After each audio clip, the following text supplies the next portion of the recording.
I'd like to welcome you all to our next webinar, in a series of webinars that we host approximately once a month. I'd like to thank all the attendees for joining us. Today we're going to discuss registering domain names in Africa, protecting your brand in this growing market.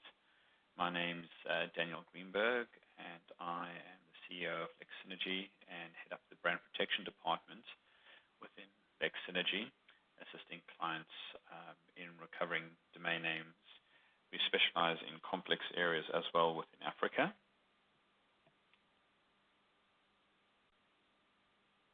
And we also deal with domain name management, and this is where we assist law firms and trademark owners manage their global domain name portfolio from a centralized point. I'd like now to get into the agenda for today's webinar. We will jump straight into the African domain name landscape. We'll discuss key domain name extensions, the more difficult extensions, then moving on to high-risk extensions, and then city extensions, .Africa, which is obviously relevant to the continent, and briefly touch on dispute resolutions within the continent, and then questions and answers if there are any at the end of the webinar. So as I said, Lexsynergy is a global domain name registrar and brand protection company. We have offices in a few places around the world. This includes the UK, where I'm based, the US, Tanzania, Australia, South Africa, and Kenya. We also have a local presence in Ghana and Zambia. So as you can see, we have two established offices in Kenya and Tanzania, three in Kenya, Tanzania, and South Africa, with two satellite offices in Ghana and Zambia. So that covers 5 African countries.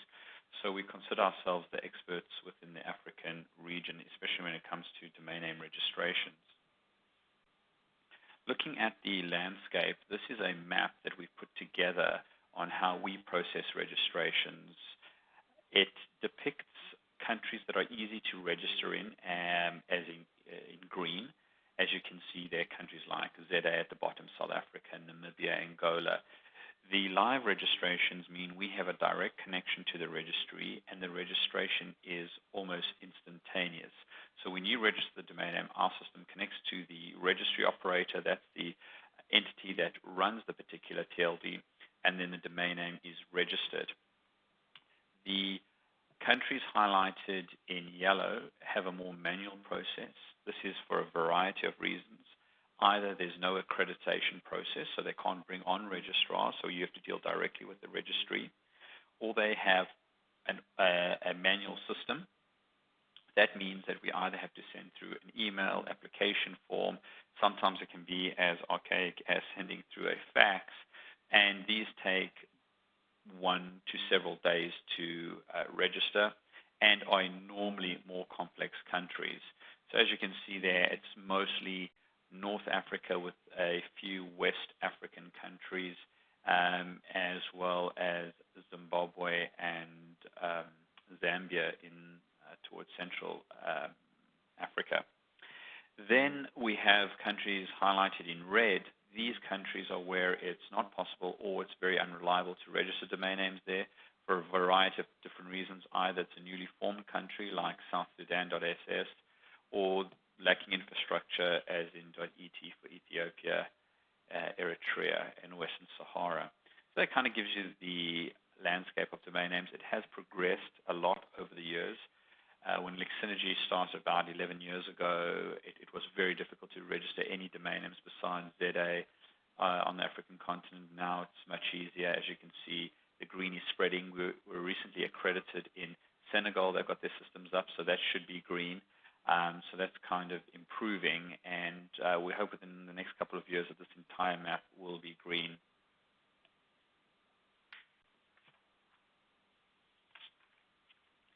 So staying on the African landscape, we want to point out the difficulties with registering domain names in Africa and the reason why many companies and law firms utilize our services. The first is the unreliable registry operators. This is what I've already discussed. For instance, they're manual. You have to send through a fax or some sort of form. They tend not to keep proper archives, which means some information can go missing, and you have to do a lot of tracing, and the timelines can vary from one day to a couple, and you have to constantly trace to try and get the registration. So it's difficult in some countries to say that it is exactly 2 days to register. It could be 2 to 5. So they are a bit unreliable. Some of them also do have local presence requirements, which does slow down the process. This is where they require either a local company or a citizen of the country to register a domain name, or have a local trademark or a connection to the country. Some local presence countries include Tanzania and Kenya, although those are automated. Ghana, which is more manual, also requires a local presence. The manual registration process, which I've already mentioned, that is quite time-consuming, and it can be old school, such as faxing.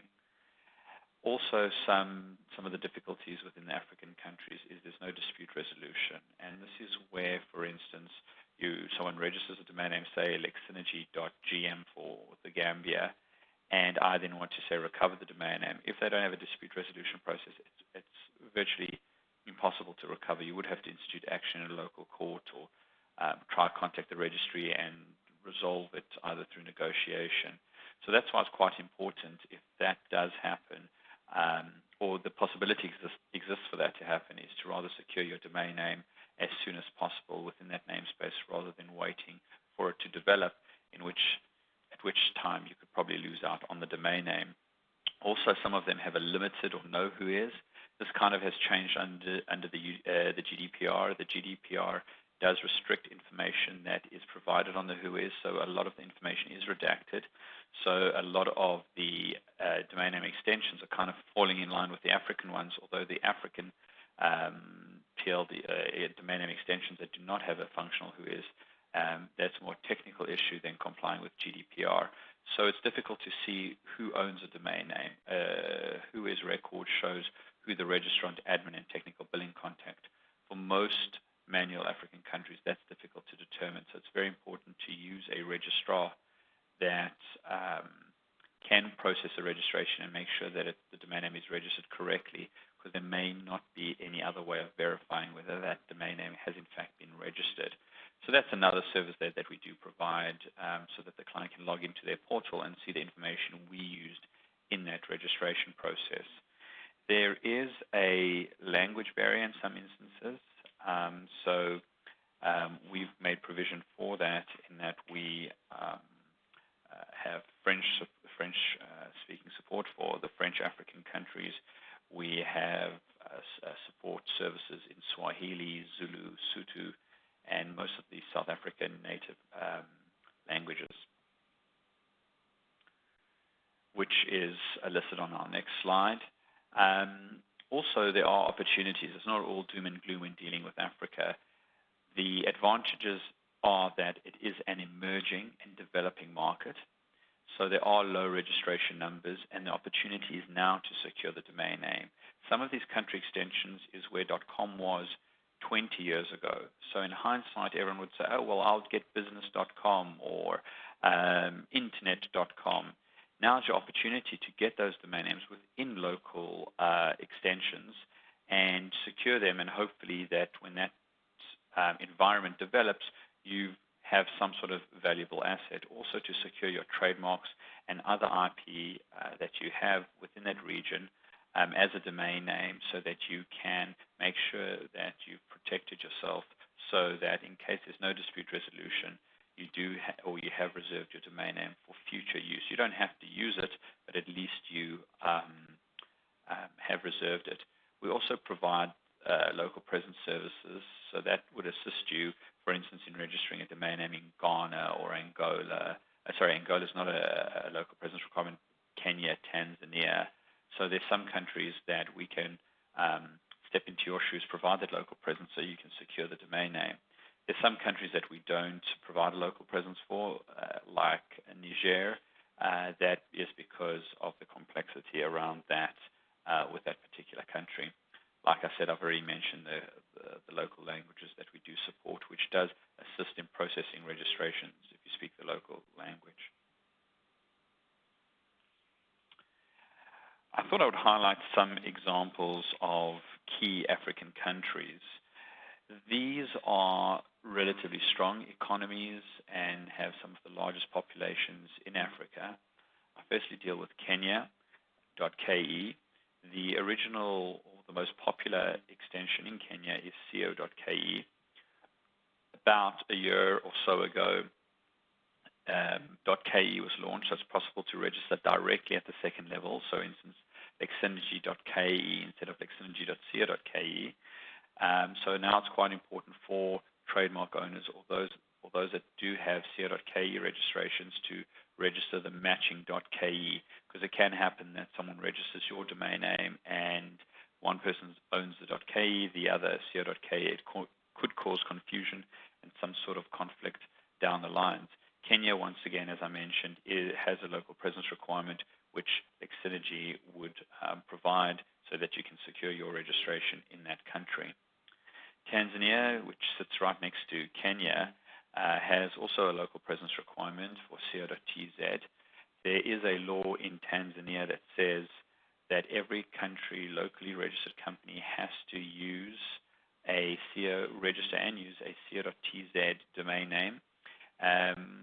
The question of usage is still out there. We don't really know what that means. They tend to think it could be email addresses or website, or could simply be a forwarding. So it's actually a requirement to comply with local law to have a co.tz registration. So that's important if you trade or do business within Tanzania. Ghana, moving towards West Africa, which is close to Nigeria. GH is a local presence country as well, so you do need a local company in Ghana. Once again, we can provide that for clients, and that is quite important to secure within the African market. Nigeria as well, extremely popular extension. It's also a common Chinese surname, which has driven the registration numbers up. The traditional extension was com.ng. Originally, only one company could only have one registration, but then they opened up the TLD, so that's unlimited now. You can register com.ng or .ng, and there are various others depending on what industry you're in. And then .za, which is for South Africa.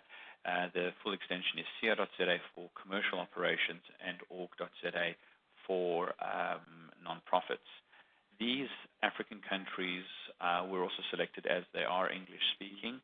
So if you come from an English-speaking country and you are expanding to Africa, mostly your products or goods or services would be traded in one of these countries. If you deal more with the French-speaking countries, those should also be secured.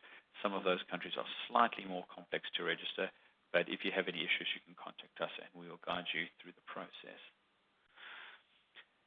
Now we'll address the more difficult registrations, and these are country codes such as .SZ for Swaziland. Swaziland is a country that sits between South Africa and Mozambique. It is quite difficult to register in that country. You have to register through a local ISP. You have to be a local company, and the board of the local Internet Service Providers Association meets to approve registrations. So extremely slow. It takes a long time to register, if at all, if you can even get the registration through, and it is not widely used because of that complexity. And if it is used, it's mainly used for local businesses. EG for Egypt is slightly more complex as well. It requires that the name servers of the domain name be hosted within the country. The registration process is slightly slow, but at least better than Swaziland. And it's starting to pick up. There are rumors that they will automate this TLD in the near future. .ER for Eritrea, as far as we are aware, is non-operational. This applies to .ET, Ethiopia as well, or it's unreliable in that we can't gain access to a verified contact or deal with a recognized authority within that country. So those are two extensions, domain name extensions, that tend not to be registered due to the high risk and complexity of that TLD. What we do is we do keep our clients updated if anything does change, and it often does happen that TLDs relax their regulations or restrictions, or if they do automate, so we would notify you of that. High-risk extensions, these are extensions that are prone to infringements. And this is where people take the opportunity and of violating the terms and conditions because it's relatively easy to register. So, for example, .ga for Gabon, CF for Central African Republic, .ml for Mali, GQ for Equatorial Guinea, and TK for Tokelau. Although Tokelau is not in Africa, it falls within the group of those country code extensions because it's administered by the same organization. And essentially the way this works is that if you can register a free .ga, CF, ML, GQ, TK domain name. So what a lot of phishing scammers do or phishers do is they would register a free domain name, set up a phishing site, commit some sort of fraud, and then just leave it. The domain name will eventually be deleted because of an abuse, but then they've obviously carried out the act that they intended to. If they register a domain name for free, the registry owns the domain name. So if you had to look at the WHOIS record, it would show the registry as the owner. If you pay for the domain name, then you are recorded as the owner. So most trademark owners go through that length of registering the domain name, so in their own names, so that they'll end up paying for it. But majority of the squatters just tend to use the free option, and that causes a lot of spam, a lot of fraud coming from these TLDs, country code extensions. So they aren't really trusted. But at the same time, because they're high risk, it is advisable to secure your domain names within that space. We also have a monitoring system ourselves where we linked in with the registry operator, and we can have these domain names suspended relatively easily, which is a good idea if you're facing a lot of infringements within those countries. When people think of Africa, they tend to forget a few countries, mostly because there are islands, such as Mauritius, which is located in the Indian Ocean, as well as Reunion. They're very close. Mauritius is an English, French-speaking island. Their extension is .mu. They have variations such as com.mu, co.mu. It's quite popular now for investment, so a lot of companies that are entering Africa are entering through Mauritius due to favorable tax legislation. MG, which is Madagascar, which is famous because of that kids movie Madagascar. So MG is also an important extension. They also have variations such as com.mg, co.mg. Reunion is a French island, also in the Indian Ocean near Mauritius. This country is part of the European Union, part of France. So they use the euro, and technically if you do operate within Europe and you do want a comprehensive brand protection strategy, you should register within .re for Reunion. Then Cape Verde, these are islands on west of Africa, and basically this is a Portuguese island made up of a group of islands, and .cv is a very good extension because it is the abbreviation of curriculum vitae, which is a resume for those of you that come from the US, and the CV, it's a Portuguese-speaking country and should be secured if you are looking at a comprehensive African strategy to protect your particular trademarks. With the launch of the new GTLDs about 4 years ago, cities applied for their own extensions. There were extensions such as .London, .Boston, .NYC, .Vegas, .Paris. The only 3 African cities that applied were all from South Africa, that is .Joburg, .Durban, and .Cape Town. They are taking time to gain traction, but they are important. If you do trade within South Africa, it's advisable to secure them, as sometimes searches can be localized to that area. .Africa, which launched about 2 years ago. The .Africa is a TLD that covers the whole of the African continent, which is 54 countries. So if you do trade or have trademark rights within Africa, it's almost essential that you register a domain name, so a .Africa domain name, so that you are secured. For brand protection, sometimes you don't want to go to the great length and cost of securing your domain name in all the individual and complex African countries. You may be able to get away with registering a .Africa, although it is advisable to secure the local CCTLD. At least that .Africa gives you the scope to expand without having to change your domain name for the localized market. So in South Africa, instead of having, say, lexsynergy.co.za, I could have lexsynergy.africa, and then when we branch off into some other African country, it can still remain the same, as it is identifiable as the continent's domain name extension. Dispute resolutions is also very important to know about when entering the African market, which countries have dispute resolution services and which don't. South Africa does. It's probably the more advanced one, or one of the early adopters. It's basically a variation of Nominet's DRS. The procedure is that a trademark owner, if they prove that they have trademark rights in a mark that's and the mark is identical or similar to the domain name, they can then apply or submit a complaint to recover the domain name. You would have to prove that the domain name in the hands of the registrant is abusive.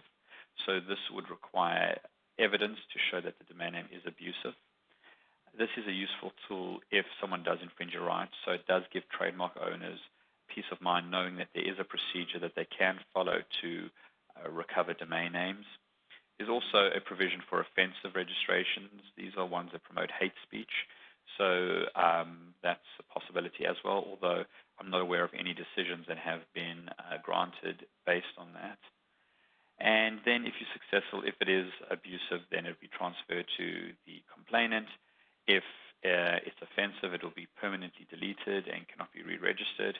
And it can also be refused the complaint. And in some cases, the adjudicator can decide if it's reverse domain name hijacking.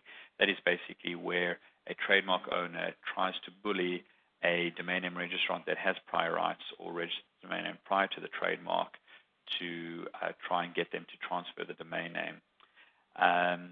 But in this, so this is quite a useful resource that you use in recovering co.za domain names. It's also important to remember that you don't need a trademark registration as such. You can also rely on common law rights, provided you have enough evidence to back it up.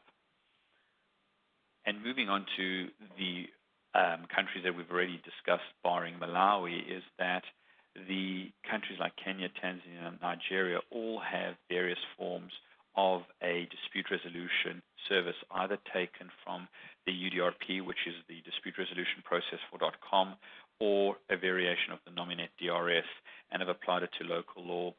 I know .tz, for instance, you can select a local provider or an international one. Malawi is the same. There was one particular case with B.MW for BMW. They submitted a complaint and were successful. However, it took about 2 to 3 years to have the domain name transferred, just because it was one of the first decisions, and it took the registry some time to work out how to apply the transfer process. So it can take some time. So it is important to make sure that you do secure your domain names as early as possible. Although these countries have dispute resolution processes, it can be costly, and as with any type of litigation, it can be risky. So I ran through that quite quickly. I hope you found that useful. I just wanted to see here if there are any questions. I see there's one question here. If a country has more than one extension, which extension should you register your domain name in? So what this is, for instance, in Kenya, you get, for example, co.ke, you get info.ke, and a few other subdomains. So we would say not going to the extreme in registering them all. In some cases, it can be restricted if it's for universities or schools. But for instance, we would say secure the two most popular ones. That's co.ke and .ke. So where there are multiple extensions, just see and analyze which ones are the most relevant and important. If there are a low cost to register, it may be worthwhile securing all of them, but that would only be for identical matches. Just want to see if there are any other questions. Okay, I don't see any other questions.